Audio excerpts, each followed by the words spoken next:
Amigas y amigos, les pedimos amablemente ocupar sus lugares para continuar con este gran foro empresarial. Muchísimas gracias.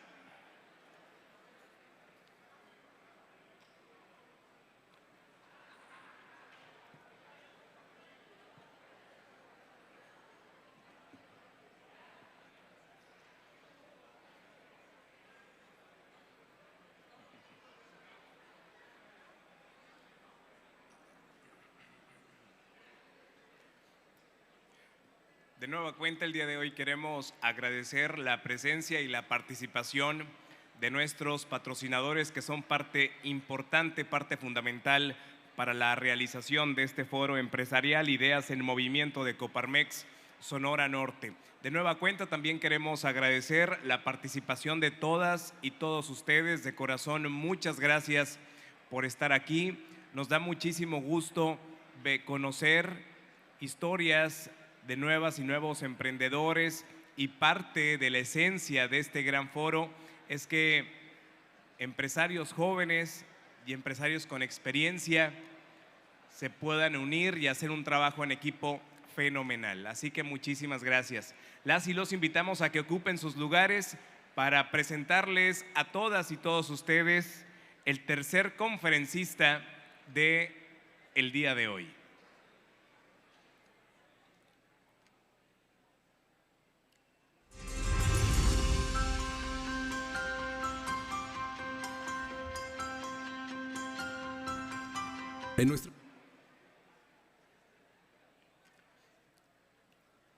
Ahora sí, listas y listos para continuar.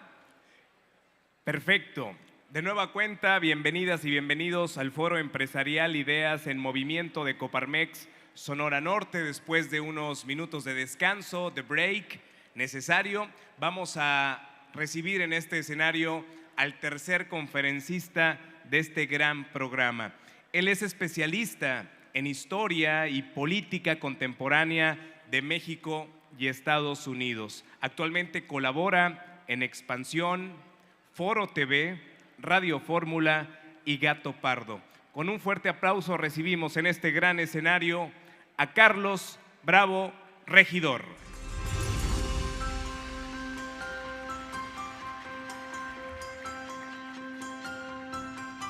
En nuestra siguiente conferencia, el analista, historiador y columnista plantea a los empresarios las expectativas ante el nuevo orden de gobierno. Demos la bienvenida a Carlos Bravo Regidor. Muy buenas tardes, muchas gracias por la invitación. Estoy muy contento de estar aquí y además ya muy enganchado después de las dos primeras presentaciones. Así es que sin mayor preámbulo voy a empezar. Mi presentación está enfocada enteramente en temas políticos, sobre todo de México, pero también de Estados Unidos y de alguna manera como el peloteo entre el nuevo gobierno en México y las elecciones que vienen en Estados Unidos.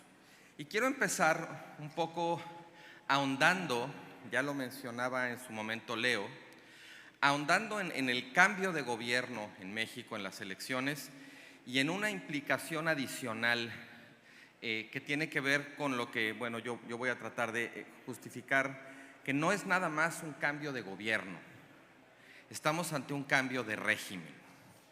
Y bueno, pues rápidamente podemos repasar el resultado de la elección. Como saben, Claudia Sheinbaum ganó con cerca del 60% de los votos, algo completamente inédito en la historia de la democracia. Ni siquiera López Obrador en 2018, que ya había roto el récord de ser el presidente más votado, de hecho ser el primer presidente en democracia que obtenía la mayoría absoluta de los votos, bueno, Claudia Sheinbaum lo superó con un 60% de los votos, pero además el desempeño electoral de la coalición obradorista en el Congreso también fue muy sorprendente. En los tres partidos, digamos, de la alianza obradorista obtuvieron cuestión del 55% de los votos, y todavía después de eso, en la adjudicación que hace la autoridad electoral y por una, digamos, interpretación que creó una salvedad al tope de sobrerepresentación que establece la Constitución, con el 55% de los votos, terminaron con el 73% de los escaños en Cámara de Diputados, una sobrerepresentación del 18%. Esto también es algo inédito, no solamente en la historia de la democracia mexicana, en general en la historia política de México nunca se habían visto estos niveles de sobrerepresentación. Es verdad que ha habido sobrerepresentación, por eso se había creado un tope que creaba, digamos, un margen aceptable y negociado por todas las fuerzas políticas, pero esto, digamos, se encontró la manera de darle la vuelta a ese tope. Es inédito que una sola coalición política tenga de arranque tanta fuerza en Cámara de Diputados, y lo mismo en el Senado. Obtuvo más o menos el mismo porcentaje de votación redondeado, 55%, con la sobrerepresentación llegó al 66%, y luego con dos senadores del PRD que se pasaron a Morena y un senador del PAN, ya obtuvieron la mayoría calificada. Es decir, tenemos por primera vez no solamente un gobierno unificado, donde una misma fuerza controla el poder ejecutivo y el poder legislativo, sino una supermayoría que le permite cambiar unilateralmente, no nada más las leyes, los presupuestos, aprobar los nombramientos, sino la Constitución. También tenemos, bueno, en el mapa de la distribución de poder a nivel estatal, Morena tiene 3 de cada 4 gobiernos locales, gobiernos estatales, incluyendo la Ciudad de México. Si viéramos este mapa cambiar a lo largo del tiempo, de principios de los 90 a la actualidad, veríamos, bueno, pues el PAN empieza a tener algunas victorias, luego el PRD, ¿no? Luego el PRI se empieza a recuperar, pero nunca antes una fuerza distinta al PRI había aglutinado tantas gubernaturas como lo que ha hecho Morena durante este sexenio. Esto es realmente algo completamente inédito. ¿Cómo explicar el resultado de esta elección? Bueno, hay varios factores. El primero me parece que hay que mencionarlo porque el propio Tribunal Electoral así lo determinó. Hubo inequidad en la contienda. En particular, el tribunal ha dicho que el presidente López Obrador estuvo interviniendo de manera ilegítima en la contienda, haciendo pronunciamientos incluso desde la pre-campaña, y dañó, digamos, a Xóchitl Gálvez, pero la ventaja era tal que era muy difícil para el tribunal, digamos, hacer efectiva alguna sanción respecto a esa inequidad, porque es muy difícil, cuando la ventaja es tanta, tratar de demostrar que esa inequidad fue la que hizo la diferencia. Seguramente contribuyó, pero también está, bueno, pues el hecho de que López Obrador sí ejerce, y desde hace mucho tiempo, un liderazgo carismático, al que en 2018 le llegó su momento. Y la diferencia con otro tipo de liderazgos tradicionales o legales es que el liderazgo carismático tiene que ver con atributos personales, que las personas de alguna manera ven en ese líder ciertas virtudes o atributos y le confieren autoridad. Y López Obrador durante muchísimos años estuvo construyendo esa figura, estuvo cultivando ese liderazgo, y como presidente pues lo supo explotar muy bien. Y teníamos todo el tiempo, lo recordarán de pronto, encuestas donde se le preguntaba a la gente su opinión sobre la gestión gubernamental en distintos temas, en seguridad, en salud, en corrupción, en la gestión de la economía, y en algunas cosas salía bien, en otras mal, tenía evaluaciones como regulares, pero cuando preguntaban la aprobación del presidente era altísima. De alguna manera al presidente López Obrador le sirvió su liderazgo carismático para que la mayoría de los mexicanos no le adjudicaran directamente responsabilidad sobre aquellos aspectos de la gestión de su gobierno que no eran bien evaluados. López Obrador supo ubicarse en un lugar muy bueno para un político, en el que no es necesariamente evaluado por sus resultados, sino por sus intenciones o por lo que representa. Y eso sin duda tuvo un efecto también en estas elecciones. Claudia Sheinbaum además supo ser una muy buena candidata de la continuidad. Desde un principio tuvo no solamente el apoyo del presidente, sino también tuvo la habilidad de conectar con el apetito de continuidad que tenía la mayoría del electorado. Y aunque se le criticó mucho en su momento precisamente por no tener tanto carisma como López Obrador o no tener tanto arraigo popular, la verdad es que a Claudia Sheinbaum no le hacía falta tenerlo. En la medida en que ella supiera representar la continuidad, le bastaba y le sobró para ganar la elección. También en esta elección vimos algo que ya se empezó a manifestar desde antes, sobre todo a partir de 2018, que es un profundo desprestigio de los partidos de oposición. El PRD incluso perdió el registro, pero encuesta tras encuesta, siempre que se le preguntan a las personas atributos positivos o negativos que asocian con los partidos, el partido que más atributos negativos o que más opiniones de rechazo genera es el PRI. Yo siempre digo que el PRI es como el Chernobyl de la política electoral en México. O sea, está tóxico. Realmente tiene una muy mala reputación, seguido después del PAN. En cambio, Morena es un partido que, a pesar del desgaste de sus 6 años de gobierno, sigue suscitando opiniones predominantemente positivas en el electorado y se le asocia con atributos deseables de un partido político. Desde luego también está el tema de la popularidad de los programas sociales, que es sin duda la política mejor evaluada del gobierno de López Obrador, y hay algo de evidencia estadística que dice que las personas que son beneficiarias directas o beneficiarias indirectas a través de su familia de los programas sociales tienen una propensión mayor a que su preferencia de voto sea por Morena que los que no, aunque aún así entre los no beneficiarios también el partido que suscita más adhesiones o más preferencias sigue siendo Morena, aunque en una proporción menor. Y por último, creo que también durante el sexenio de López Obrador observamos una cierta desinstitucionalización de la vida electoral. Las autoridades electorales, que estuvieron constantemente siendo objeto de descalificaciones, de amenazas de reforma y tal, como que dieron pasitos para atrás. Y ustedes recordarán qué contraste entre Lorenzo Córdoba, el viejo consejero presidente del INE, y Guadalupe Tadei, en términos de cómo salían a defender las normas, salían a defender a la institución de los ataques, ¿no?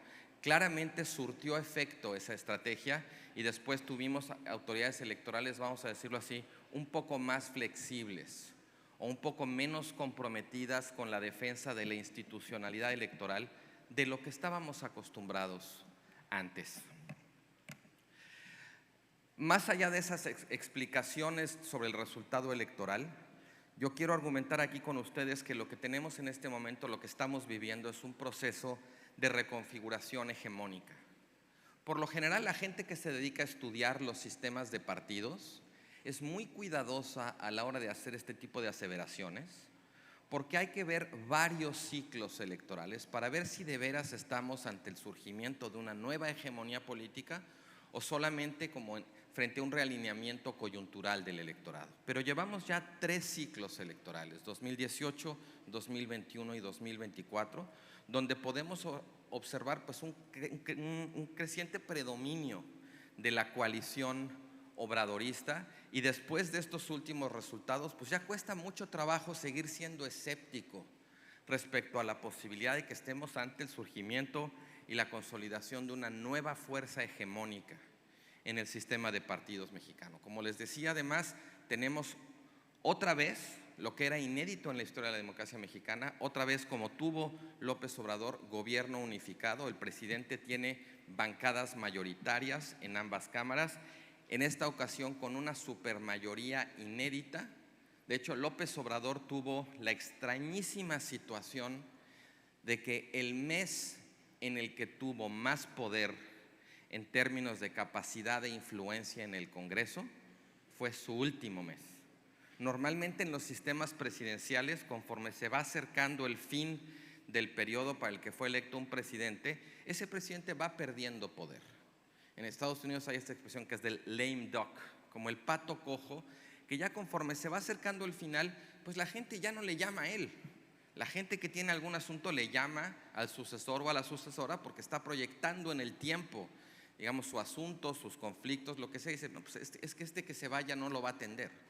En el caso de López Obrador, Todo el mundo le llamó a él hasta el último minuto de su sexenio, porque además él se encargó una y otra vez de mandar la señal de que así iba a gobernar. Y él pudo aprovechar de alguna manera la supermayoría de Sheinbaum a su favor durante la ventana de septiembre que acaba de ocurrir.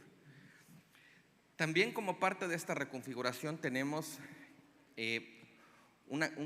unas oposiciones, yo creo que en lo que sigue después de la crisis.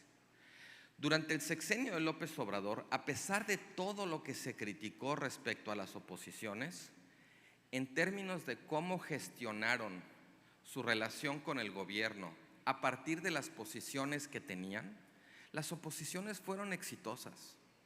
Se habla mucho del plan C, pero existe un plan C porque hubo un plan A y un plan B que fueron derrotados en el Congreso o en la Corte, pero realmente las oposiciones tuvieron suficiente margen y tenían una plataforma de poder suficientemente amplia como para poder resistir exitosamente muchas de las reformas o muchos de los actos de gobierno que quería hacer López Obrador. Pero después de este resultado electoral, de la sobrerepresentación y de las gestiones que terminó haciendo Morena para tener las mayorías que tiene, la verdad es que la oposición ya no está en términos del peso que tiene en los órganos de representación, ya no está en posibilidad de ejercer la resistencia exitosa que ejerció durante el sexenio anterior. Y las oposiciones en el gobierno de Claudia Sheinbaum parecen condenadas a pasar de la resistencia a la irrelevancia. Todo este nuevo balance de fuerzas, insisto, parece estarnos diciendo que estamos ante una reconfiguración hegemónica, que lo que nos dice es que esta no fue una elección como cualquier otra. Esta es una elección de quiebre, incluso mayor que la de 2018. Y ese quiebre tiene que ver con la concentración de poder e incluso como la captura del espacio representativo que es el Parlamento.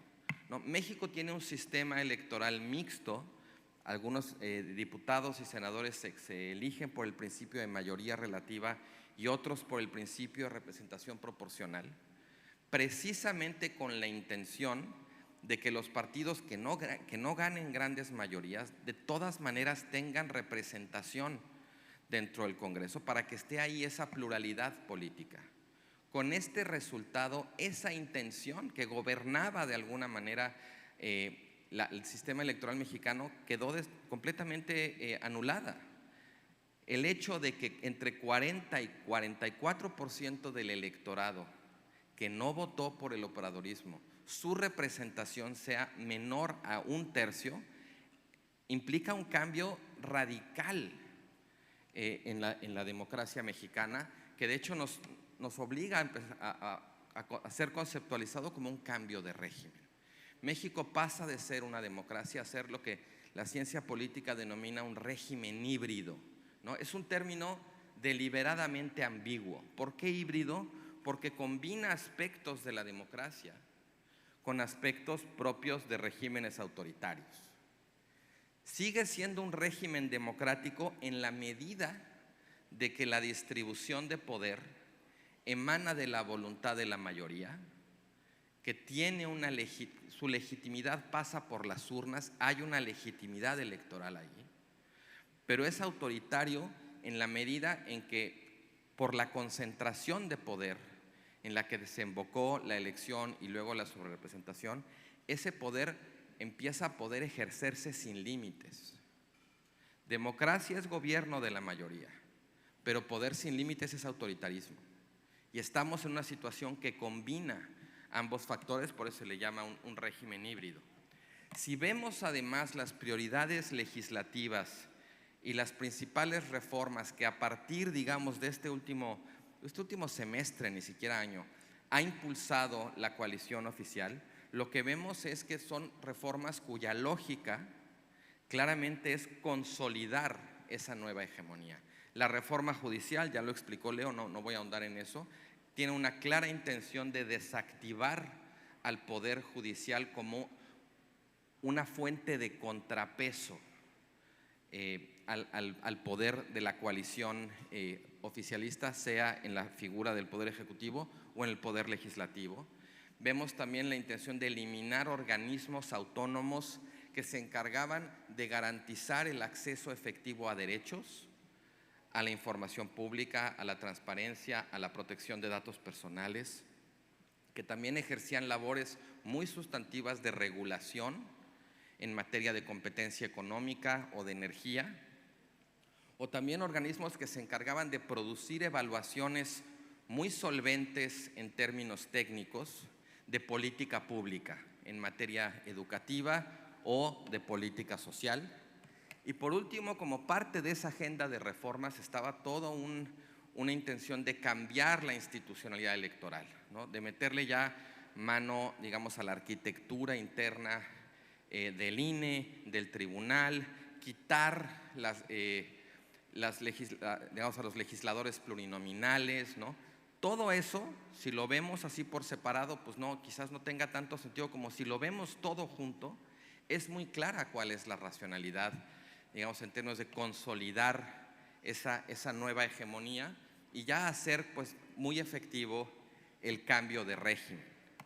En este contexto, las instituciones tradicionales de la democracia para procesar los conflictos, para tratar de gestionar los desacuerdos, que son pues el espacio parlamentario, ¿no? El Congreso, el espacio jurisdiccional, los tribunales, la opinión pública, los medios de comunicación, la prensa, ¿no?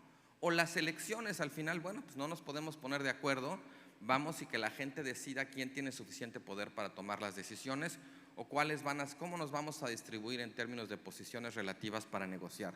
Todas estas instituciones están perdiendo mucha credibilidad y eficacia por la concentración de poder. La coalición oficialista domina el espacio parlamentario. Si la reforma judicial continúa en la trayectoria que va a dominar el espacio jurisdiccional.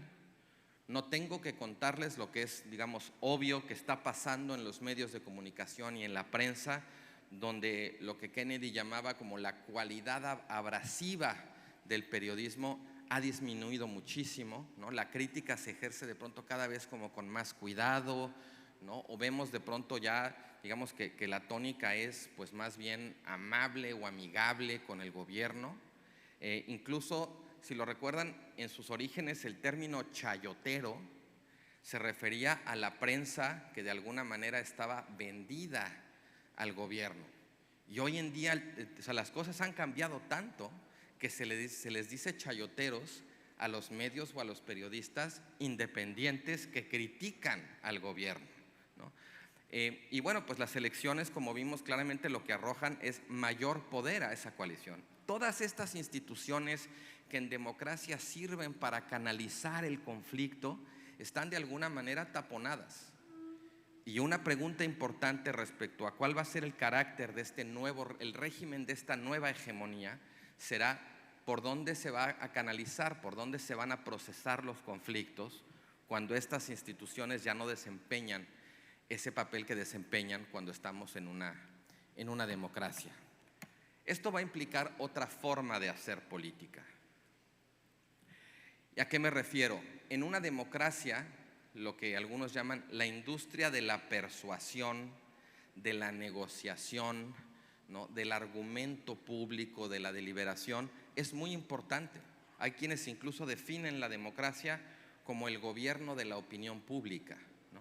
En este caso ya no es así, porque es tanto el poder que concentra esta coalición que resulta muy difícil persuadirla en contrario respecto a, digamos, sus convicciones o sus intereses, sus decisiones.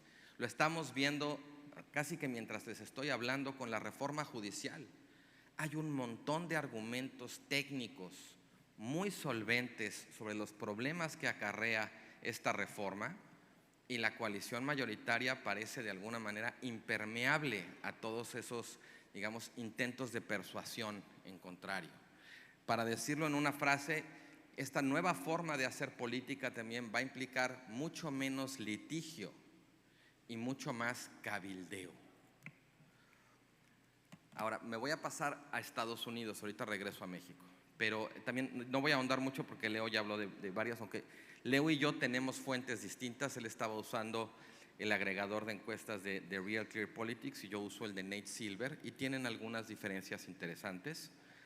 Lo primero, bueno, cómo cambió la dinámica del proceso electoral en Estados Unidos con la salida de Joe Biden, quien realmente no estaba, digamos, en el espíritu o en la lógica de abandonar la candidatura y no lo estuvo hasta el último minuto. El mal desempeño que tuvo en el debate pues sí le dio, digamos, un bajón a ese ánimo o a esa determinación que tenía, pero realmente lo que pasó no es que Biden se bajó a la buena. El Partido Demócrata lo bajó por el efecto que iba a tener su derrota, ya no solo, digamos, para la Casa Blanca, sino lo que se llama como más abajo en la boleta, para las elecciones en el Congreso, para las elecciones locales, porque en los sistemas presidenciales, la candidatura presidencial siempre ejerce un efecto de arrastre respecto a todas las demás candidaturas del partido en todos los distintos otros puestos que están en juego.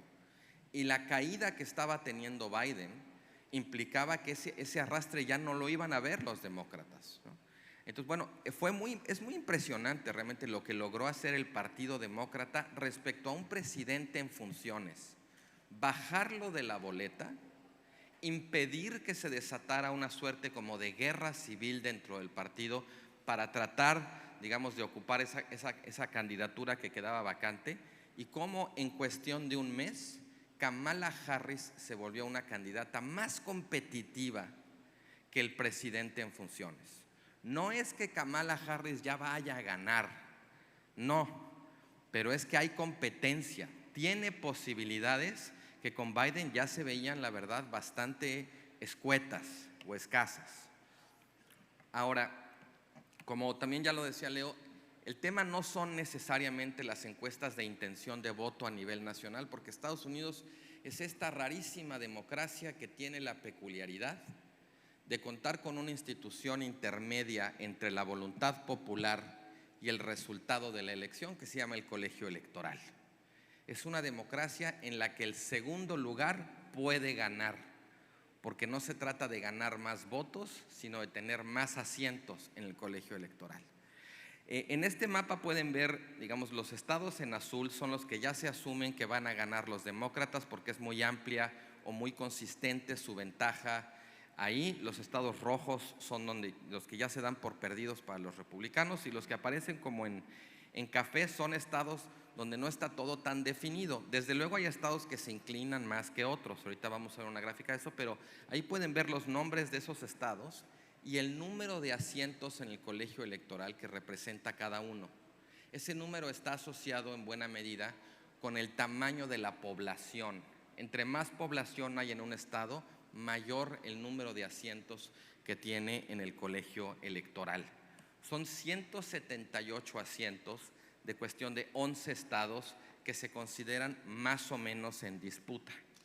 Así es como están ahorita, digamos, las encuestas agregadas y ponderadas. En la mayoría de esos estados llevan una pues relativamente ligera ventaja los demócratas, salvo en Minnesota o Nuevo México, donde tienen ventajas más abultadas, aunque los republicanos pues tienen ventaja en dos estados muy importantes en términos del número de asientos que tienen en el colegio electoral, que son Florida y Texas. En el 2016, la elección se definió fundamentalmente en tres estados. Los tres del cinturón de óxido de esa región, digamos, antiguamente industrial, postindustrial, que son los estados de Pensilvania, Michigan y Wisconsin. Todo parece indicar que en esos estados, sobre todo Pensilvania, que de los tres es el que tiene más asientos en el colegio electoral, ahí puede terminar decidiéndose la elección. Ahora, lo interesante aquí es, si hacemos un comparativo de cómo están las encuestas hoy respecto a cómo estaban en 2016, ahí se movió un poco, pero bueno, yo se los explico. En 2016, las encuestas más o menos indicaban que Hillary Clinton estaba en posibilidad de ganar 303 asientos en el colegio electoral. La cifra importante aquí es 270. Hay un total de 538 asientos en el colegio electoral, la mayoría son 270. Hillary Clinton en 2016 se estimaba que podía ganar alrededor de 303 asientos y perdió. Al final no los ganó. Ahorita a Kamala Harris se estima que puede ganar 292 asientos. La ventaja que se le calcula a Kamala Harris en el colegio electoral hoy es menor a la que se le calculaba a Hillary Clinton, que acabó perdiendo. En cambio, la ventaja en términos del voto popular es prácticamente idéntica. Hay muy pocas personas que dudan de que Kamala Harris vaya a ganar el voto popular, que tenga más votos. Pero la verdad es que eso no significa que vaya a ganar en el colegio electoral. La elección, en efecto, está muy cerrada. Aunque el momentum parece favorecer ligeramente a los demócratas, la verdad es que efectivamente es un volado. ¿Y cuáles son las implicaciones de esta situación? Bueno, si en México lo que tuvimos fue definitivamente un cambio de régimen, en Estados Unidos sí hay un proceso, digamos, de regresión democrática que representa no solamente Donald Trump, sino en general el Partido Republicano, que implica una amenaza a la democracia en Estados Unidos. En principio, bueno, por esta cosa que se ha convertido el colegio electoral en una institución profundamente distorsionante de la voluntad popular. Y es una increíble ironía histórica, porque esta institución, el colegio electoral, existe desde los orígenes de Estados Unidos. Está en la primera versión de su constitución. Y en aquella época se creó el colegio electoral como una suerte de seguro político de las élites de las 13 colonias que querían intermediar, que querían tener de alguna manera ahí como una institución para protegerse de la posibilidad de que la gente eligiera a un demagogo. Avanza en el reloj poco más de 200 años y tenemos que el colegio electoral es la institución que le permitió a Donald Trump llegar a la presidencia a pesar de no juntar la mayoría de votos. Y en esta elección podría volver a hacer eso. O sea, el sentido de la institución con el tiempo y sobre todo con los cambios que ocurrieron al interior del Partido Republicano, donde hubo una suerte como de rebelión de las bases contra las cúpulas del partido, el colegio electoral es el vehículo a través del cual un demagogo como Donald Trump puede volver a llegar a la Casa Blanca. Además de que ya está capturada, digamos, por intereses o por la ideología conservadora la Suprema Corte de Estados Unidos. Eso ya es una victoria que va a permanecer en el tiempo independientemente de quién gane la Casa Blanca. Por eso digo que de pronto hay que tratar de ampliar un poco el ente y no fijarnos nada más en Donald Trump, sino en el Partido Republicano, que además está irreconocible. Si uno trata de ver quiénes son los liderazgos importantes en el partido, con quién está tratando de conciliar o negociar Trump, ya no queda nada del viejo Partido Republicano. Este es el nuevo partido de Trump y quizás la señal más clara en ese sentido. A diferencia de lo que ocurrió en 2016, que Trump eligió a un líder representante del ala, sobre todo evangélica, muy tradicionalista del partido, que era Mike Pence, ahora eligió a una persona que no tiene raíces dentro del partido, porque Donald Trump ya no necesita negociar con esos otros grupos. O ya se les sometieron o básicamente ya los expulsó a los márgenes del partido.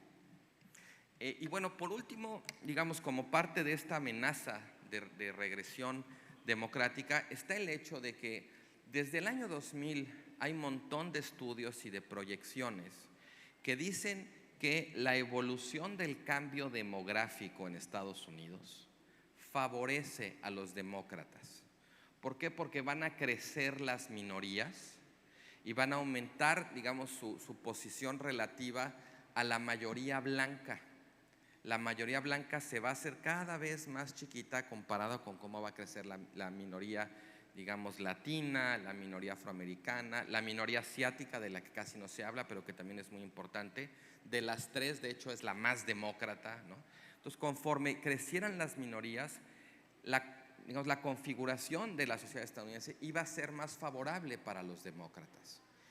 Y lo que ha pasado es que los republicanos se han convertido en una coalición más compacta porque aglutinan menos diversidad que los demócratas. Por supuesto que hay diversidad dentro del Partido Republicano, ¿no? En el Partido Republicano pueden estar banqueros de Wall Street, pueden estar campesinos, digamos, de Pensilvania, grupos religiosos o grupos con pocos niveles de escolaridad, predominantemente hombres, ¿no?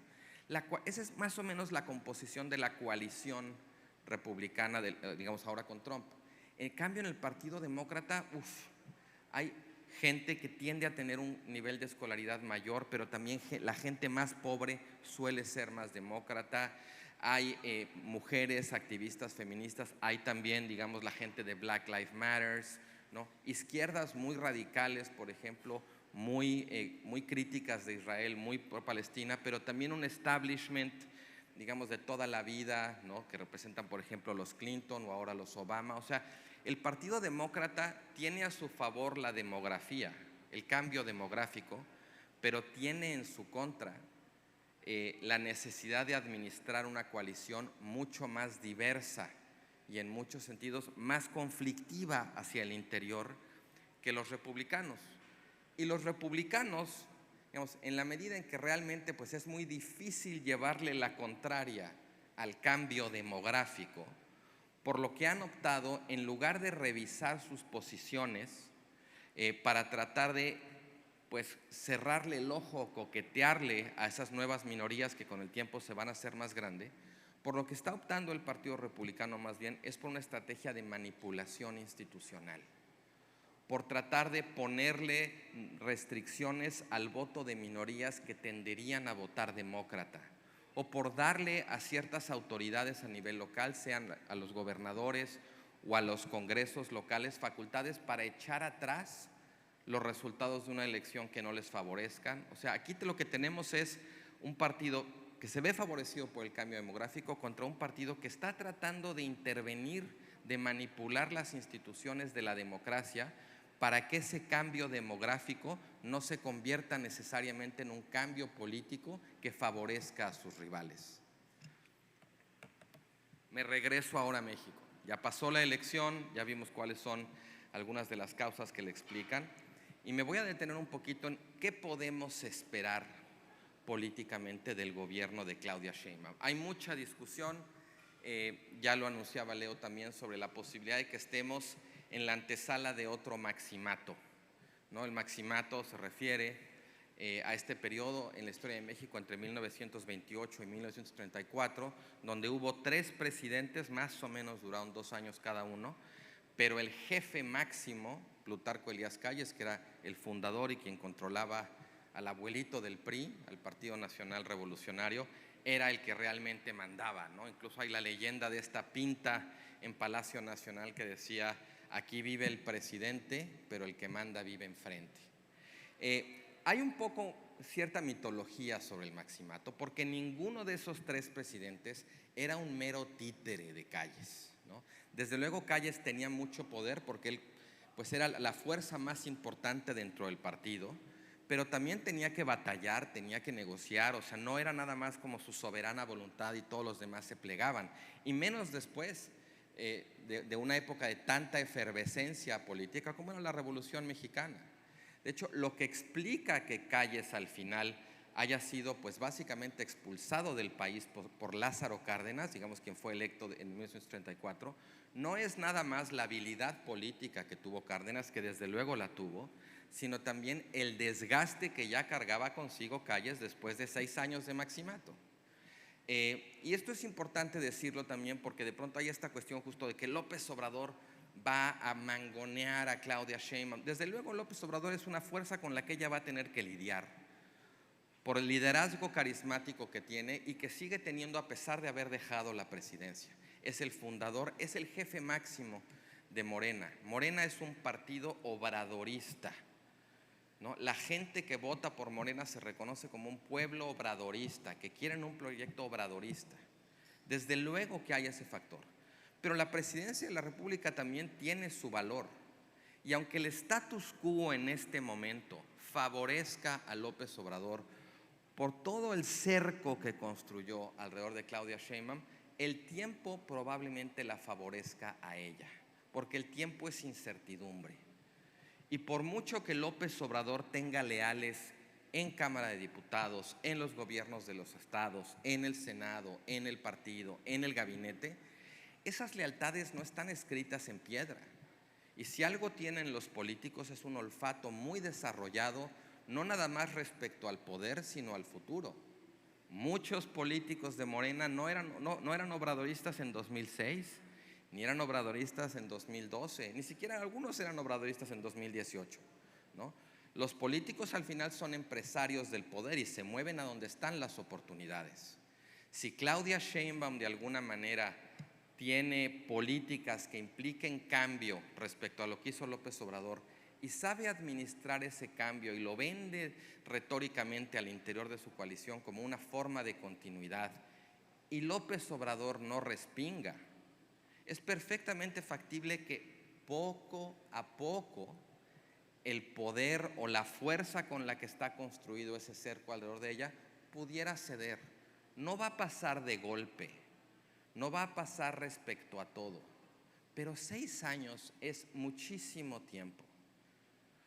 Entonces, eso respecto a la hipótesis del maximato. Pero hay otra hipótesis que casi no se ha manejado, que es igual de interesante, que es la hipótesis de lo que una politóloga de la Universidad de Chicago que se llama Susan Stokes denomina los switchers. ¿Qué son los switchers? Son los políticos que hacen campaña con cierto tipo de propuestas, de promesa, de discurso, y cuando llegan al poder cambian. Pasó en América Latina en los 90, hay casos emblemáticos como el de Alberto Fujimori en Perú, o el de Carlos Menem en Argentina, o el de Carlos Andrés Pérez en Venezuela, que eran críticos de las políticas de reforma estructural, del giro neoliberal en la economía como candidatos, y ya que se volvieron presidentes, fueron mucho más neoliberales que sus antecesores, que lograron hacer ese cambio, desde luego en condiciones muy específicas, porque tenían una base de poder propia. En muchos casos tenían alianzas con sectores de las Fuerzas Armadas y hubo una coyuntura muy propicia, sobre todo en términos de crisis económicas, que les permitió dar un volantazo que en circunstancias más normales o más estables quizás no hubieran podido dar. Eso fue en los 90. Pero en épocas más recientes también hay otros casos de switchers, digamos que parecía que habría un maximato y no lo hubo. Está el caso de Santos respecto a Uribe en Colombia, que implicó un volantazo tremendo en cuanto a la política de seguridad y la política de paz, de negociación con la guerrilla colombiana. Uribe era mano dura, mano dura, mano dura, y Santos fue muy reconciliador. Aunque hay quien dice, claro, Santos ya se podía permitir el gesto de la conciliación porque Uribe ya le había hecho el trabajo sucio de aflojar a la guerrilla. Puede ser, pero aún así hubo también ese switch. Lo hubo también en Ecuador con Lenín Moreno respecto a Rafael Correa, lo hubo en Bolivia con Arce respecto a Evo Morales, no lo hubo en Argentina con Alberto Fernández respecto a Cristina Kirchner, tampoco lo hubo en Brasil con Dilma Rousseff respecto a Lula. O sea, hay de todo. Lo que quiero simplemente poner sobre la mesa el hecho de que el escenario es más incierto y más diverso que simplemente ya el del maximato. Hay razones fundadas, válidas, para pensar en la posibilidad de ese maximato, pero también hay muchos casos a nuestro alrededor que complican de alguna manera ese escenario. Ahora, Claudia Sheinbaum desde luego que llega al poder representando la promesa de continuidad, pero ya ella misma empieza a introducir, digamos, ideas o discursos o incluso algunas políticas como para tratar de hacer las cosas distintas. Yo veo ahí dos cosas, digamos, en ese sentido.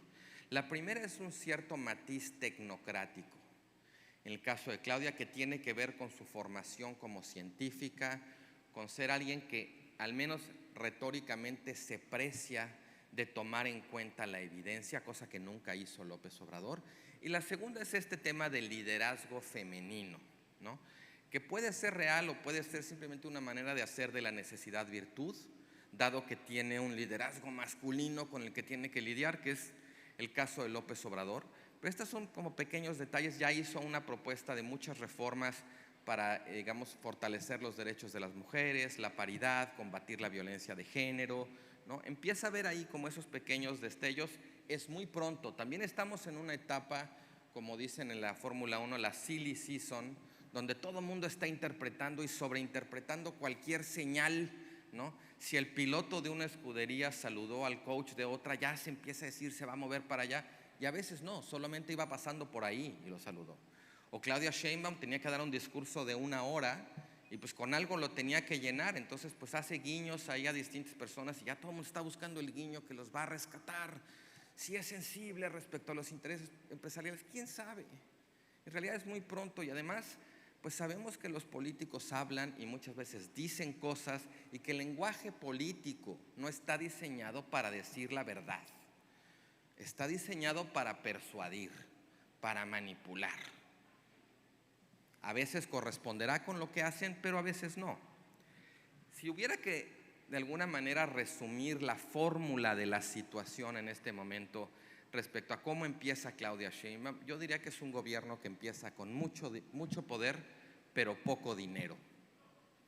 Y ese es un doble problema. Ese mucho poder, ¿qué va a hacer con él? ¿Cómo lo va a gestionar?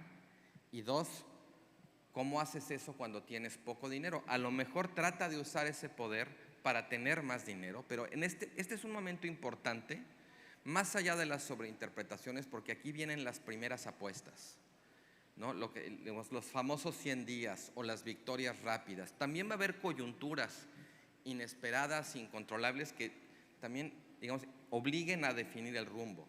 Pero todo ese rumbo, digamos, o ese margen de decisión que puede tener el nuevo gobierno por tanto poder que tiene, se ve muy restringido por el hecho de que el espacio fiscal, ¿no? La cantidad de recursos que tiene, en realidad es muy reducido. Si me obligaran a tratar de definir la orientación ideológica del gobierno de Claudia Sheinbaum, quizás yo acuñaría un término que sea un progresismo autoritario. Por un lado, hay una clara voluntad de movilizar o de apelar a agravios legítimos. Todavía la corrupción con la que venía corriendo López Obrador, y a pesar de que su sexenio la verdad no fue exitoso en ese rubro, ni siquiera es evaluado por la población como exitoso en ese rubro. Corrupción, el racismo, el clasismo, el machismo, y entonces el gobierno convierte de alguna manera esos agravios en causas progresistas que abandera, ¿no? La lucha contra la desigualdad, el feminismo, la inclusión. Esa es la parte muy progresista del gobierno. Pero hay otro lado diferente, que es, digamos, por un lado, pues la aplicación de políticas o la continuación de políticas que en todo el mundo serían consideradas neoliberales, ¿no? La austeridad, las transferencias en efectivo, el llamado capitalismo de cuates, ¿no? Y por otro lado, prácticas, pues francamente muy poco democráticas, como la militarización, digamos, que todos los instrumentos, las oficinas de comunicación gubernamental se convierten en oficinas de propaganda, el uso faccioso de instituciones públicas, en particular de justicia, como las fiscalías o la unidad, digamos, de inteligencia financiera, ¿no? Y finalmente, pues toda esta suerte como de vocación antipluralista que tuvo el obradorismo, que consistía en estar constantemente hostilizando a sus opositores, a sus críticos, a sus contrapesos. Parece que Claudia Sheinbaum ya no tiene tanto esa política como de combate o de desacreditar, sino más bien simplemente ya ni siquiera voltea a ver a sus opositores. Si la frase de López Obrador, o una de sus frases que se volvieron célebres en el sexenio, fue esta de ¿y cuánto gana Loret? Quizás Claudia Sheinbaum nos va a recetar aquella frase de Cantinflas que decía respecto a sus opositores: yo a ustedes ni los ignoro. En general me parece que por la herencia del obradorismo y por las circunstancias en las que Claudia Sheinbaum llega al poder, estamos ante un falso trade-off entre, por un lado, impulsar reivindicaciones sociales y por el otro, desmantelar la institucionalidad democrática. De pronto parece como si una cosa fuera necesaria para lograr la otra. No hay nada que relacione el combate a la pobreza y el éxito que tuvo este gobierno, digamos, en términos de reducir la pobreza. Nada hacía necesaria la ofensiva contra el Poder Judicial en ese sentido. La ofensiva contra el Poder Judicial no saca a nadie de pobre, a nadie. Pero de alguna manera, como el obradorismo, y Claudia Sheinbaum sigue en eso, como que lo estuviera vinculando, casi que destruir al Poder Judicial es una forma de hacer justicia social, ¿no? Eso es una falacia, pero de alguna manera como que se ha ido instalando, ya no nada más en la clase política del obradorismo, sino en general me parece como entre el electorado más duramente obradorista. Y en la situación entre la que estamos, aquí ya no se ve porque se corta abajo, pero tenía un punto adicional, que es, estamos en un escenario en el que la clase política que está en el poder apuesta por beneficiarse del desmantelamiento del Estado, al mismo tiempo que tiene un discurso profundamente estatista. Es rarísima la combinación, pero cuando decimos Estado, lo que decimos son impuestos, presupuesto, burocracia, instituciones.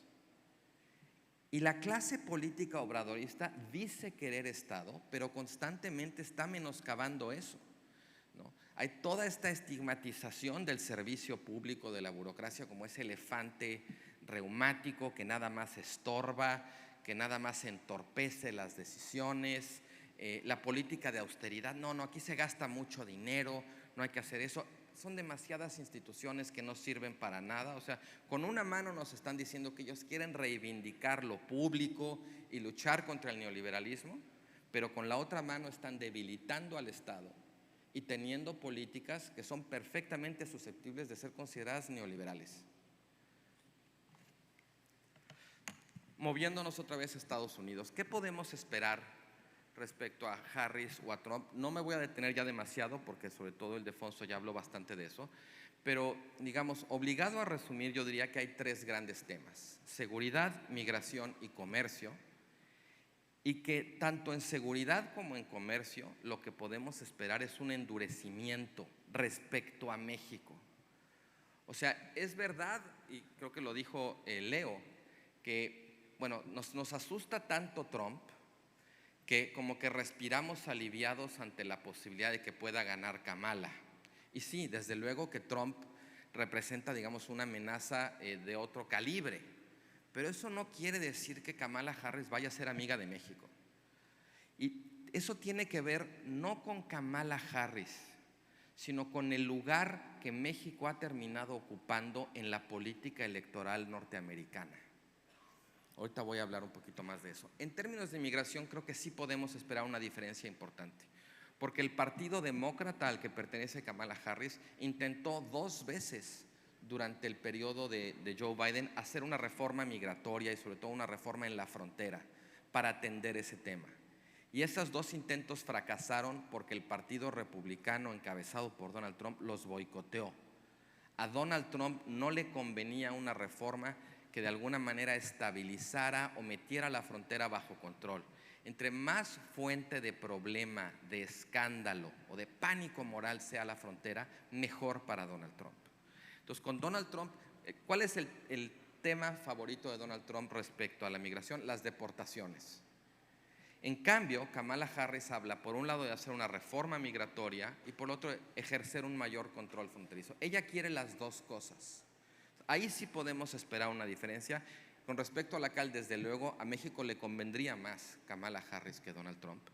Y en cuanto al comercio, bueno, pues ya Ildefonso también lo decía, Kamala Harris votó en contra, digamos, de la conversión del NAFTA en el USMCA, del Telcan al TEMEC. El Partido Demócrata está muy vinculado con los intereses, digamos, de los sindicatos estadounidenses, y claro que van a aprovechar todo este tema de los paneles. Creo que Leo enseñó aquí el tuit de Kamala. Tienen clarísimo que llegado el momento van a apretar mucho a México, también los demócratas. Nos acostumbramos de pronto a que los enemigos de México eran Trump y los republicanos. No es que los demócratas sean enemigos de México, pero los demócratas también, como parte de su política para ajustarse a la configuración del electorado en Estados Unidos y en particular para tratar de ganar el voto, digamos, de ciertos sectores de clase trabajadora o una clase media precaria, depauperizada, en la zona sobre todo del Rust Belt, pues claro que están adoptando una posición más dura respecto a México. Ellos llegan muy tarde a ese tema, porque ellos parecían de alguna manera como que no estaban muy vulnerables en los temas de México, ¿no? En los temas de México como problema, que es el lugar que ocupa México. Llámese el comercio, llámese la frontera, la migración o el fentanilo, ¿no? Como que los demócratas no tenían mucho que ganar ahí, estaban a la defensiva, y de un tiempo acá realmente se han puesto al día. Podemos verlo pues desde esa posición que articuló Kamala Harris respecto al momento en el que llegue la revisión del tratado, hasta lo que pasó, digamos, con la operación encubierta o negociación para llevarse a Estados Unidos al Mayo Zambada y al Chapito. Podemos verlo en las críticas que hizo el embajador Salazar, cosa nunca antes vista, ¿no?, a una política insignia del gobierno de López Obrador, que era la reforma judicial. O sea, de pronto los demócratas se han estado poniendo al día respecto al lugar que ocupa México en la política estadounidense. Y la verdad es que es un muy mal lugar para México. Y más allá de que desde luego que nos convenga en estricto sentido que gane Kamala, no va a ser un día de campo para México una presidencia de Kamala Harris, porque hay un profundo desalineamiento de prioridades entre nuestros países. Quizás el lugar donde se ve más obvio es la seguridad, por la crisis del fentanilo en Estados Unidos, que ya se convirtió, digamos, en un problema de política doméstica y cuyo chivo expiatorio es México, a pesar de que la adicción a los opiáceos en Estados Unidos sea un tema que tiene 20 años y que tiene que ver con su sistema de salud, que tiene que ver con el poder de las farmacéuticas, con muchas cosas con las que México es completamente ajeno o incidental. De un tiempo acá, el fentanilo es una droga que ha puesto a México en un lugar terrible de la política estadounidense. Y los estadounidenses presionan a México para que haga más. No nada más, digamos, para que haya decomisos de fentanilo, sino que haya más trabajo en la frontera, más lucha para desmantelar laboratorios, para apresar a los cabecillas de los cárteles, en fin. Estados Unidos quiere una política, diríamos en la terminología del obradorismo, de más balazos que abrazos. Pero en la órbita del obradorismo hay toda una elaboración respecto al problema de la violencia y la seguridad pública que desemboca en una política más de conciliación, o de tratar, digamos, de administrar, ¿no?, esta cosa de atacar las causas, ¿no?, de tratar de robarle pueblo al crimen, los apoyos, las becas, la rehabilitación, ¿no? El obradorismo quiere más abrazos que balazos. Ahí hay una clara desalineación de las prioridades entre ambos países, y que también se ve reflejada por cómo ha caído la cooperación en esta materia entre los gobiernos de Biden y de López Obrador. Algo similar se puede también decir con la migración. A México le ha servido muy bien terminar siendo como quien le gestiona el flujo migratorio a Estados Unidos. En 2016 nos preocupaba muchísimo que Donald Trump fuera a construir un muro y México pagara por él. En 2024, México se convirtió en el muro y a Estados Unidos no le costó ni $1. México encontró ahí, digamos, creo que instrumentalizó el tema migratorio de una manera que recuerda mucho lo que fue la solución turca respecto a la migración en Europa, ¿no? El gobierno de Erdogan, que era un espacio de entrada de la migración desde África y de Medio Oriente a Europa, básicamente le propuso a Europa: ok, yo me hago cargo, yo te cierro esta llave, pero a cambio, uno, Erdogan le sacó muchísimo dinero a la Unión Europea, y dos, obligó a Europa a hacerse guaje respecto a cosas que hacía Erdogan, sobre todo en materia de retroceso democrático, que de otra manera no se hubiera hecho guaje. En el caso mexicano, López Obrador no le sacó dinero a Estados Unidos. Ahí sí fue como el doctor Simi de las relaciones internacionales, lo mismo pero más barato. Pero lo que sí sacó es que Estados Unidos permitiera que López Obrador hiciera cosas que de otro modo no le hubiera permitido, con tal de que se hiciera cargo de la migración. Al final, yo tengo la impresión, y voy a ahondar en esto un poquito más al final, de que Norteamérica es lo contrario de lo que en su momento fue Europa. Europa era una idea en busca de una realidad, y hoy Norteamérica es una realidad en busca de una idea, porque la idea original de Norteamérica ya no está ahí. Incluso hasta en el propio nombre del nuevo tratado se eliminó el término Norteamérica, ¿no? Ahora es un tratado comercial entre Estados Unidos, Canadá y México. Antes era el Tratado de Libre Comercio de Norteamérica. Y creo que eso también le plantea a México un problema, digamos, pues si no existencial, sí de definición y de identidad respecto a su lugar en el mundo. Hay el correlato de que es el lugar de Estados Unidos en la política mexicana. Durante el sexenio de López Obrador, realmente se ha reciclado mucho la matraca nacionalista. Cada vez que Estados Unidos dice algo que no le gusta a México o toma una decisión que no está estrictamente alineada, sacamos la matraca nacionalista y hablamos de intervencionismo, de soberanía, ¿no? La verdad es que esas ya son ideas muy anacrónicas, pero como que han adquirido una segunda vida durante el sexenio anterior. Y también Estados Unidos ha servido, y esto es una cosa muy interesante de cómo utilizó López Obrador, digamos, un pimponeo entre la política interna y la política externa. López Obrador fue un presidente súper integracionista con Estados Unidos. No le puso peros, al contrario, lo estaba contando Ildefonso. De hecho, quien llegó a suplir al gobierno de Peña Nieto en la negociación fue menos ducho, menos exigente, menos estricto que los negociadores de antes. Lo que querían era ya rápido, salgamos, no hay problema, integrémonos con Estados Unidos en las condiciones que sean. Incluso en la última parte, cuando le tocó, los demócratas tenían suficiente poder en el Congreso para aprobar o frenarlo. Los demócratas fueron muy inteligentes y básicamente le pasaron el poder de vetar o no eso a Tomka, como a la gran figura, digamos, del sindicalismo en Estados Unidos. Hicieron demandas adicionales, México las concedió, ¿no? Entonces, por un lado hay yo creo una gran conciencia de la importancia que tiene la integración con Estados Unidos para la economía mexicana, pero al mismo tiempo, como eso pone de alguna manera en entredicho o levanta cejas en cuanto a las credenciales izquierdistas del obradorismo, entonces se utiliza a América Latina para tratar de contrapesar, ¿no? Y se invita a Díaz-Canel, se le da asilo a Evo Morales, se pelea con la presidenta de Perú, que es de derecha, se pelea con el presidente de Ecuador, que es de derecha. Entonces, como que el obradorismo en esto ha sido una suerte como de conductor que pone la direccional para dar la vuelta a la izquierda con América Latina en materia ideológica o política, pero termina dando la vuelta a la derecha en materia de integración comercial y económica con Estados Unidos. Para eso ha servido Estados Unidos en la política interior de México.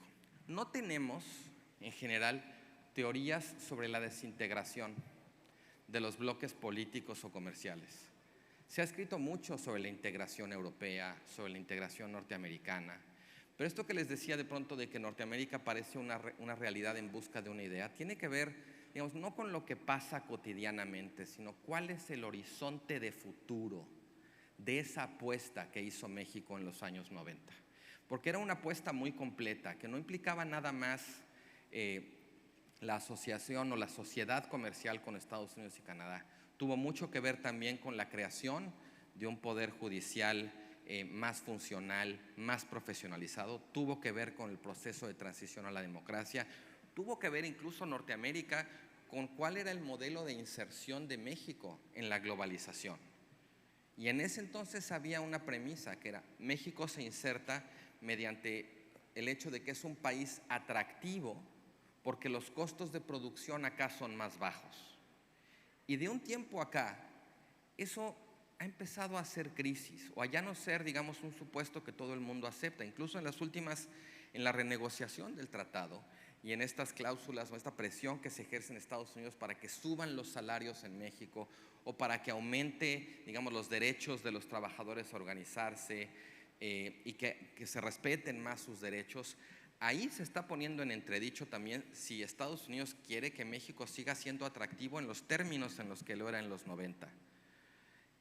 La apuesta, digamos, por un poder judicial fuerte, como ya lo explicaba Leo, pues está, digamos, muy de capa caída. Como les decía, yo creo que el cambio de régimen que vemos es claramente hacia un régimen mucho menos democrático que el que teníamos. Y toda esta cosa que es muy bien recibida internamente, ¿no?, de que aumenten los salarios y se respeten los derechos de los trabajadores, quizás tiene un lado B con respecto al cual en México no hemos reflexionado lo suficiente, que es que se pone en entredicho la premisa que definía el lugar a partir del cual México se integraba con Norteamérica. Si ya no queremos ser ese país de la maquila o de los sueldos bajos, ¿no?, de los costos de producción competitivos, entonces ¿qué país queremos ser? Y a partir de qué nos estamos integrando con Estados Unidos, y a través de esa integración estamos definiendo un poco nuestro lugar en el mundo. Parece que ese mundo, esa apuesta que se hizo durante los años 90, está llegando a su fin. Y eso no quiere decir que mañana se vaya a acabar digamos, el Tratado de Libre Comercio, el USMCA o el TEMEC, ¿no? No quiere decir que México y Estados Unidos vayan a romper relaciones, ¿no?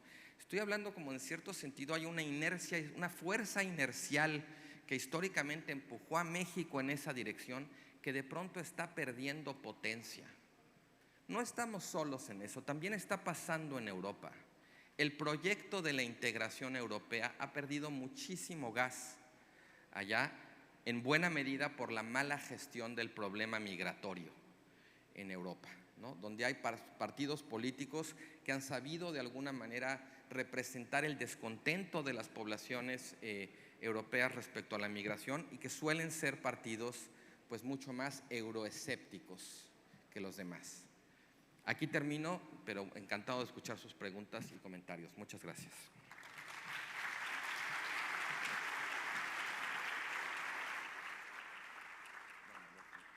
Acá, ¿verdad?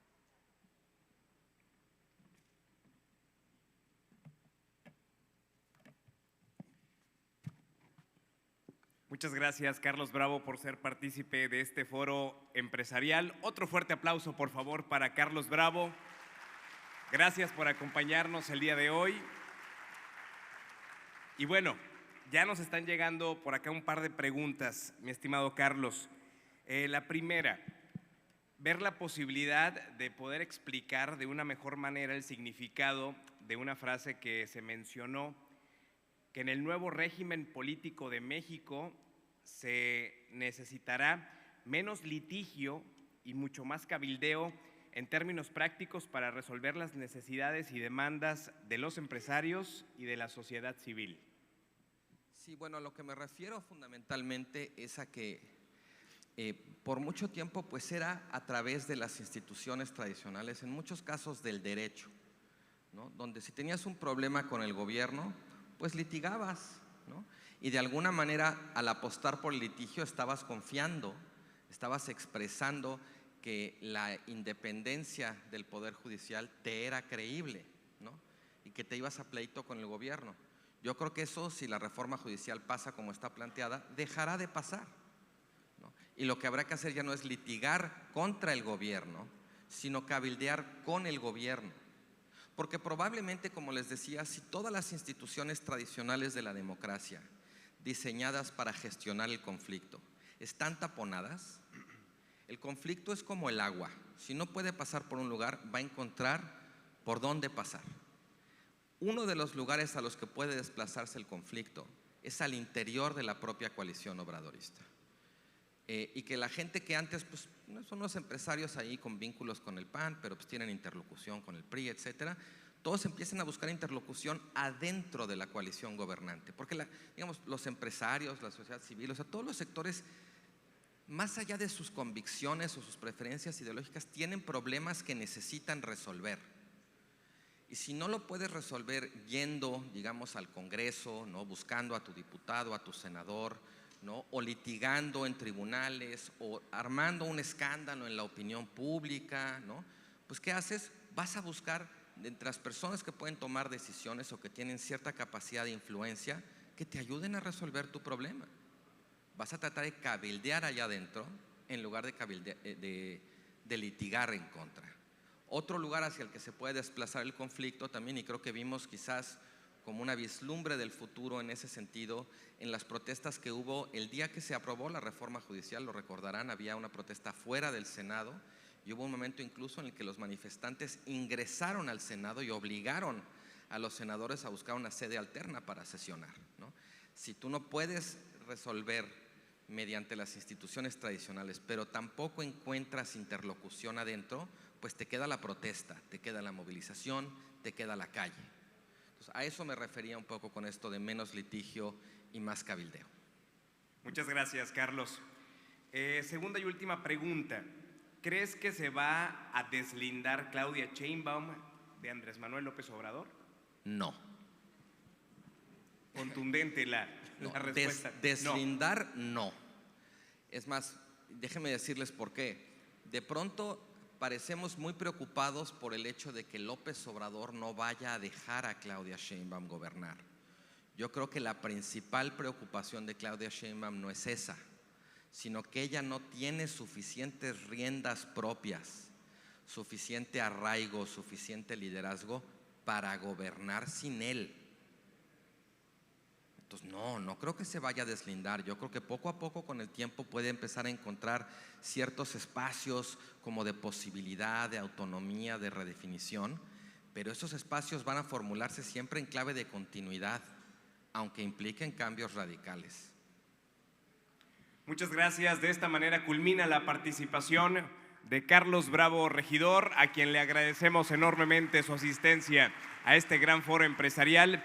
Vamos a invitar a que suba a este escenario a Mario Arturo Moreno y al licenciado Gilberto Robles para hacerle la entrega de un reconocimiento muy especial a Carlos Bravo Regidor, especialista en historia y política contemporánea de México, Estados Unidos. Síganlo porque él colabora en Expansión, en Foro TV, Radio Fórmula y Gato Pardo. Y el día de hoy formó parte de este gran foro empresarial Coparmex Sonora Norte. Hacemos la entrega del reconocimiento a Carlos Bravo Regidor por su gran participación el día de hoy.